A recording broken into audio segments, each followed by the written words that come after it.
اب جو اس وقت انویسٹرز ہیں آپ کی نظر میں اب ان کی دلچسپی اور ان کا اعتماد پاکستان پر اور زیادہ بڑھے گا کہ ایک دشمن نے کوشش کی ہماری معیشت کو ہلانے کی، ہماری سیکیورٹی میں چھیڑ چھاڑ کرنے کی، لیکن نہ صرف اس کو ناکامی ہوئی بلکہ ہمارا کوئی معاشی پلان ڈسٹرب نہیں ہوا اور سب پہلے سے بہتر انداز میں چل رہے ہیں؟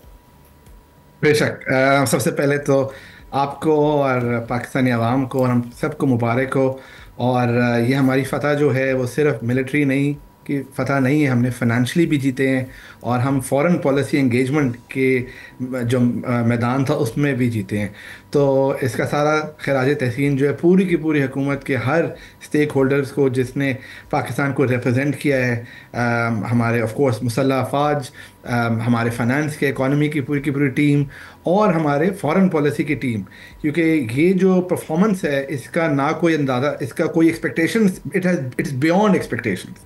آپ کو پتہ ہے کہ انڈیا نے بہت کوشش کی کہ پاکستان کو آئسولیٹ کر دے.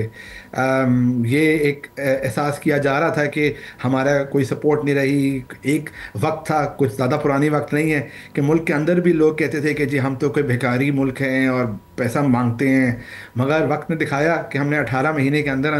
نہ صرف اکنامک ٹرن اراؤنڈ اچیو کیا، ملٹری وائز اپنے آپ کو ڈیفینڈ کیا، اور آج یہ وقت ہے کہ فارن پالیسی انگیجمنٹ میں بھی جو ہم جس طریقے کی زبان دنیا کا سب سے پاورفل پریزیڈنٹ ٹرمپ پاکستان کے لیے یوز کرے، جس طرح کے الفاظ وہ یوز کرے ہمارے پرائم منسٹر کے لیے، ہمارے اکانومی کے لیے، جس طرح کی وہ انگیجمنٹ کرنا چاہتا ہے پاکستان کے ساتھ، وہ اس بات کا پروف ہے کہ Pakistan has been thoroughly successful.